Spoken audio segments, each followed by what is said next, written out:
What's up, everybody? Happy Wednesday. Hope all you're having a great day so far. Getting into this episode of GH. I thought it was a nice scene with Jocelyn and Michael and, you know, the family welcoming the new baby home, baby Donna. I thought it was a nice scene. Avery did not look all that happy about the new baby. She didn't look all that happy about it. Like, she didn't look all too pleased to have a new baby in the house. And I'm wondering how that's going to work moving forward. Because you know how the baby, you know, Avery, for, you know, the last few years, she's been the baby of the family, you know, in terms of Corinto's kid, you know, Sonny's kid. She was the baby of that family. So now she has to pass the baton to Donna now, because she's the new baby of the family.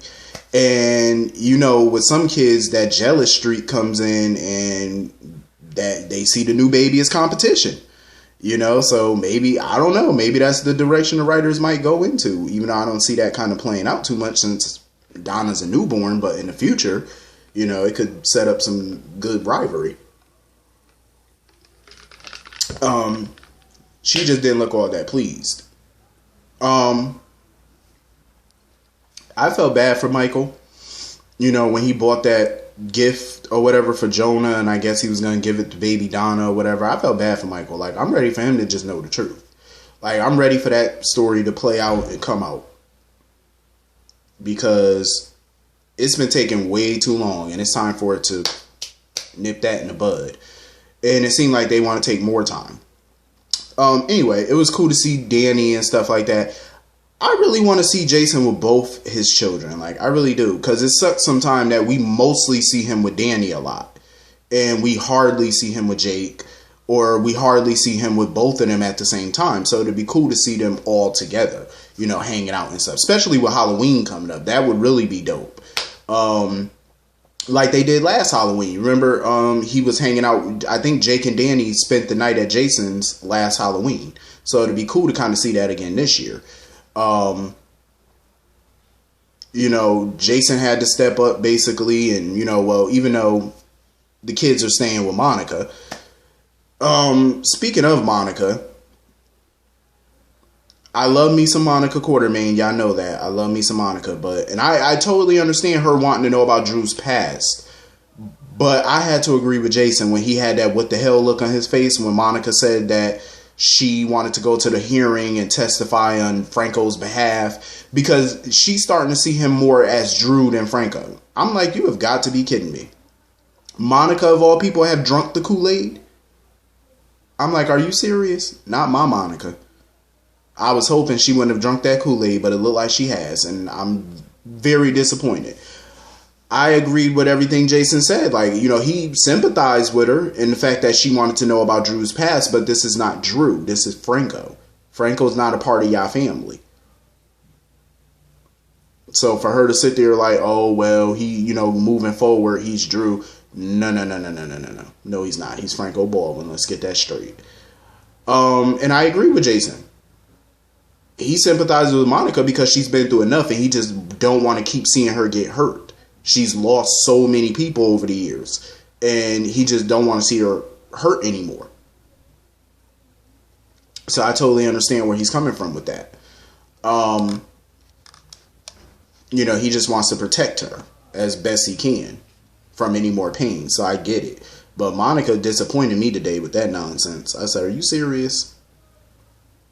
I was so disappointed. I said, this man is not Drew. He is Franco. Y'all need to stop drinking this Kool-Aid over here and start calling that man for who he is. So anyway, moving on from that. So Finn has to treat his own daughter now. So she got a high fever and all that mess. They trying to figure out what's going on with her, trying to get her fever down, get it under control. And apparently the little girl name is Violet. And apparently Violet is one of Finn's favorite flowers. Go figure. So while he's sitting there trying to, you know, treat her, and he coming out to talk to Hayden. Hayden, you know, he talking about he gotta, you know, talk to, you know, consult another doctor.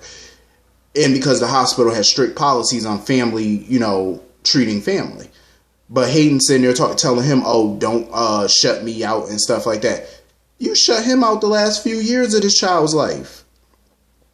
And this little girl's supposed to be how old? 2 years old? She look like she's between the ages of 3 and 5. She look it. How you gonna sit there and tell him not to shut you out, but you shut him out for the last few years about this child? He didn't even know this girl existed. He was under the impression that you miscarried. Like, I commend Finn. I really do. I commend him because he's keeping it all together right now. He's not blowing up. He's not, going crazy. He's like being totally together. He's keeping his cool, and I respect it. Because how many people in a situation like this could keep their cool? I respect it. I would have probably been going the hell off, like cussing her out, and he was well within his right to do so. But I like how he's not doing that right now. His sole purpose and focus is to figure out what's going on with his daughter and save her, get her better, make her feel better. Hayden, she was totally out of line, keeping this secret for so long.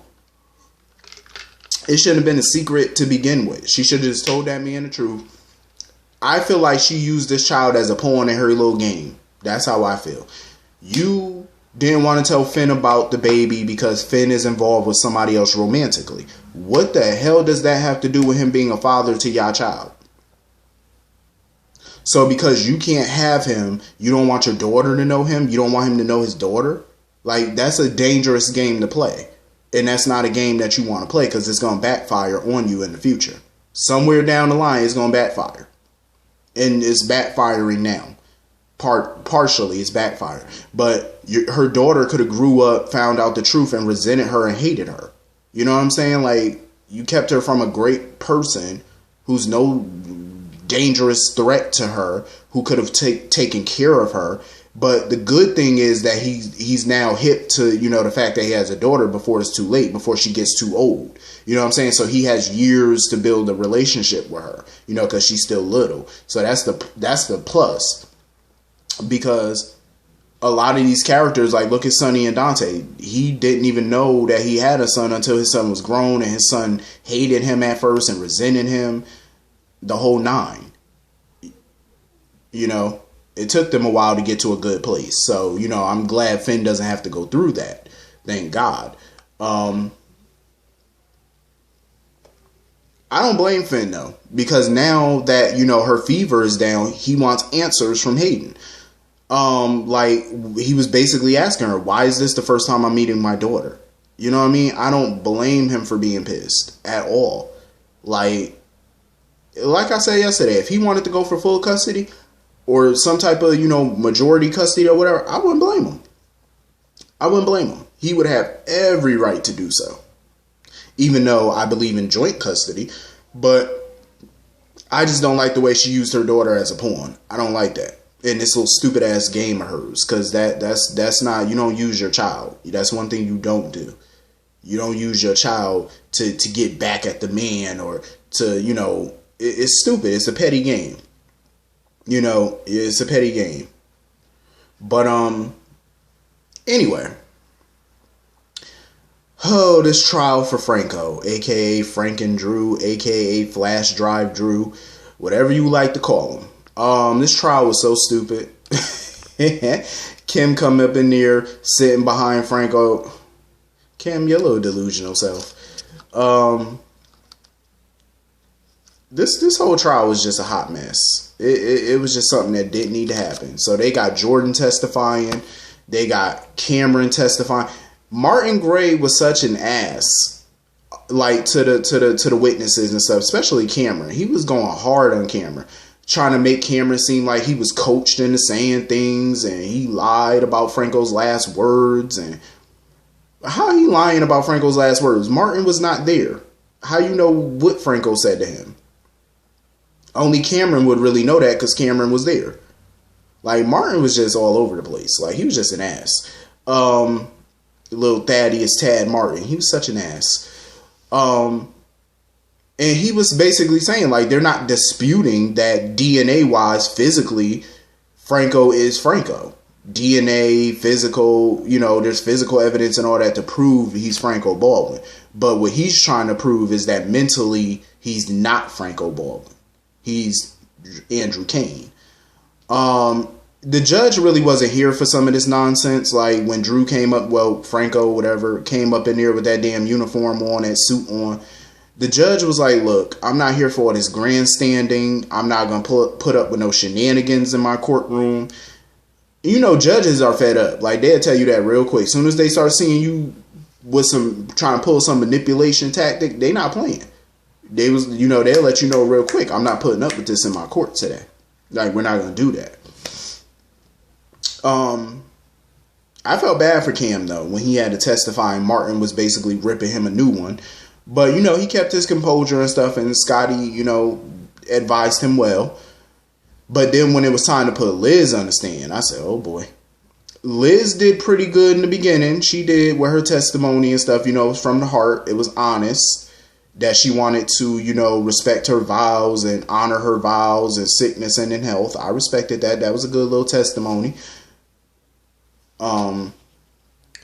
It was a good testimony until Martin Gray ripped her a new one.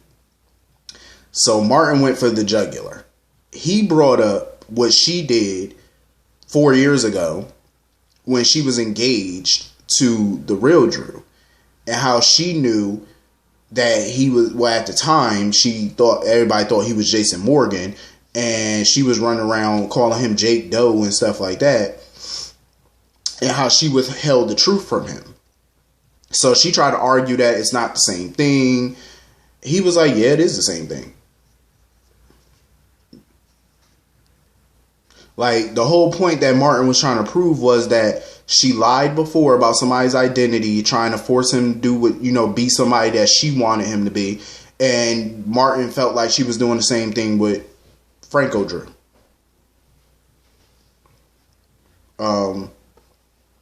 So it's basically, like I said, this trial can go 50-50. Either the judge is going to force Franco or whatever to be remanded into Liz's custody, or he's going to get to walk away and continue to be Drew. It can go either or. But like I said, if Liz was smart enough, she would do what I advised. Act like you're filing for divorce. You're letting him go. Have him sign the papers thinking that they're divorce papers. In reality, they're consent forms. Boom. That's how you get them. It might be illegal, maybe, They might see it as illegal and fraud, but who cares? The real Franco will be back. That's what I would do. I'm just saying. That's what I would do with it. So, anyway. That's pretty much the whole episode. Wasn't really a whole lot to this episode. But hit the comment section and let me know what y'all thought about this episode. I will see y'all all later. Have a great day. Peace.